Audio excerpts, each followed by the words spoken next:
Hey guys, this is my week 5 video journal about chapter 5 of Showtime and the article which I just blanked on the title of, but you guys know because we all read it, by Derek Scott. It is 20th century operetta with German. Yes. Alright, anyway, so I actually really enjoyed the chapter from Showtime, The Cult of Romance, and I felt like it kind of felt like, or for me, it was almost like it was a love letter to early American theater, and I enjoyed that. Stempel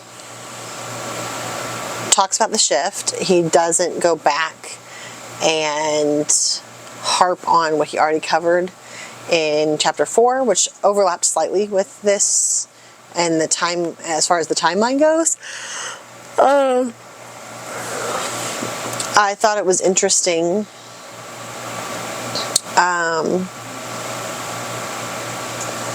hearing about Maytime and the Merry Widow and Naughty Marietta, and just how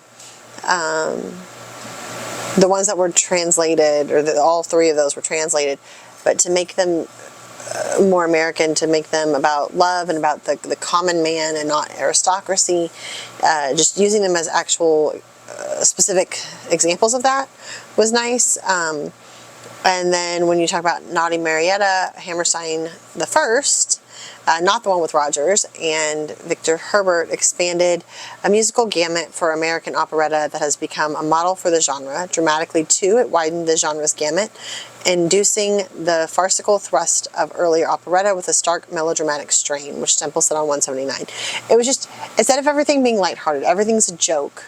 Which I'm teaching Romeo and Juliet right now, and so like all I can think was Mercutio when I'm reading that, where just everything's kind of lighthearted and fun and nothing's serious. They took it where there's the lighthearted is lighthearted and the serious is serious. I also had this like whoa moment, like yes, I know exactly this song again. Well, I didn't know the exact song last time. I just found it interesting when I looked it up, more information on it.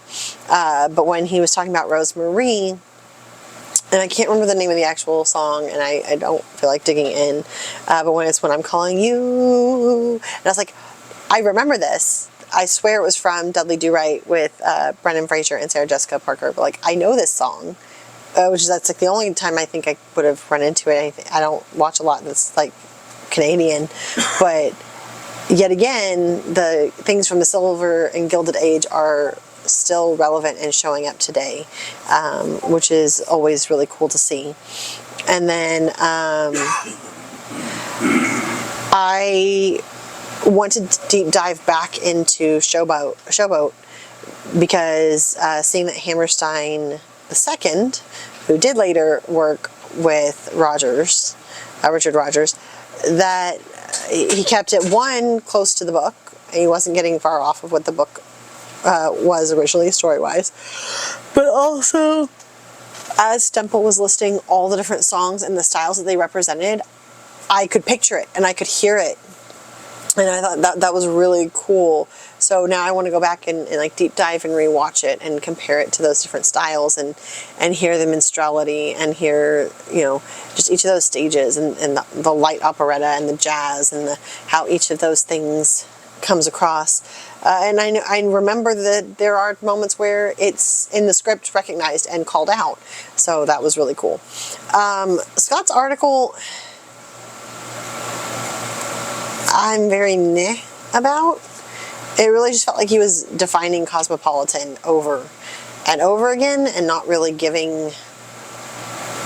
I felt like the article could have been half the length and still been...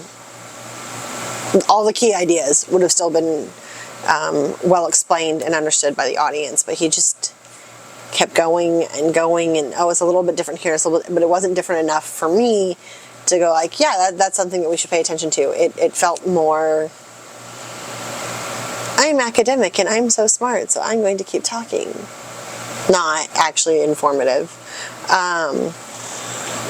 I did like his idea that it was a case of knowing about another country's mountains and lakes rather than knowing from experience, being the cosmetology part or cosmopolitan side of it. And then, yeah, the spectacle encouraged a desire to travel and experience an environment for oneself, which he said on like, page 14-ish. But that the transatlantic sharing and the national sharing of all of these operettas and these stories made people interested to see the countries that the stories were talking about, and kind of lit a fire under some people, which is always very cool. At the very end, he's like, oh yes, because this is like socialist. And I was like, whoa, whoa, whoa, where did that come from? Also, no, just being aware, self-aware of who we are, and therefore how someone's different, and how those two combine and play against each other. That's just being aware of who we are as humans and humanity. It's not saying everyone has to be the same. It's just recognizing where we are similar and where we are different, and celebrating the similarities and differences. Or maybe being able to look past differences because of similarities. That's how I understood it anyway. Yeah, that's where I'm at.